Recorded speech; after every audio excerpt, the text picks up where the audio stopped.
ఎక్కువ కేసులు నమోదైన టీడీపీ నాయకులు కార్యకర్తలు వెతుక్కుంటూ వచ్చి నామినేటెడ్ పదవులు ఇచ్చే బాధ్యత నాదే. 2 నెలల్లో టీడీపీ ప్రభుత్వం వస్తుంది. అక్రమ కేసులన్నీ ఎత్తివేయించే బాధ్యత నాదే. పాలిచ్చే తెలుగుదేశం ప్రభుత్వం కావాలో తన్నే దున్నపోతు వైసీపీ ప్రభుత్వం కావాలో ప్రజలు ఆలోచించాలి. Hello AP by by YCP అంటూ లోకేష్ స్టేట్మెంట్. అయితే సిద్ధం ప్రచారానికి 600 కోట్లు, ఒక్కో సభకి 90 కోట్లు. ఈ డబ్బంతా ఎక్కడిది? ఈ అవినీతిపై కేంద్రం దర్యాప్తు చేయదేందుకు? రాజకీయ ప్రత్యర్థులపైన ఈడీ దాడులు. జగన్ విషయంలో ఈడీ ఎక్కడైపోయింది? బీజేపీకి జగన్ వారసుడు.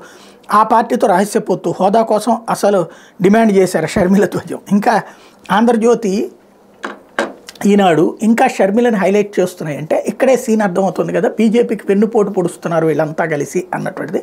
ఒక పక్కన బీజేపీతో పొత్తు, బీజేపీకి జగన్ రహస్యమిత్రుడు అని చెప్పి ఆవిడ మాటల్ని హైలైట్ చేస్తున్నారు. అంటే దాన్ని బట్టి బీజేపీ ఓట్లు కావాలి, బీజేపీకి సంబంధించినటువంటి మద్దతు కావాలి, కానీ బీజేపీ మాత్రం ఎదగకూడదు, దాన్ని వెన్నుపోటు పొడవాలి.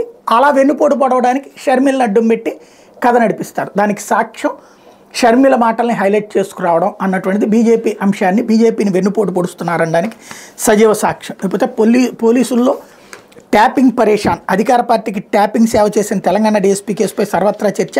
ఏపీలో తమ పరిస్థితి ఏమిటో నన్న గుబులు. తేడా వస్తే జైలుకేననే ఆందోళనలో సీనియర్లు.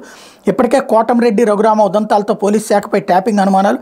టీడీపీ జనసేనతో బీజేపీ జట్టు కట్టడంతో మార్పు. ప్రభుత్వం మారితే ఇబ్బందులు తప్పవని భయం అంటూ ట్యాపింగ్. అక్కడ ప్రణీత్ రావు ఒక్క రోజును కూడా రాయలేదు వీళ్ళు, కేసీఆర్ ట్యాపింగ్ చేశాడు అన్నటువంటిది. కాకపోతే ఇప్పుడు దాన్ని చూపెట్టి ఇక్కడ ఎవడన్నా చేస్తుంటే కొంచెం భయపెట్టడం తప్పేం లేదు. అట్లా భయపెట్టడం ద్వారా కొంత మంచి అన్న జరుగుతుంది.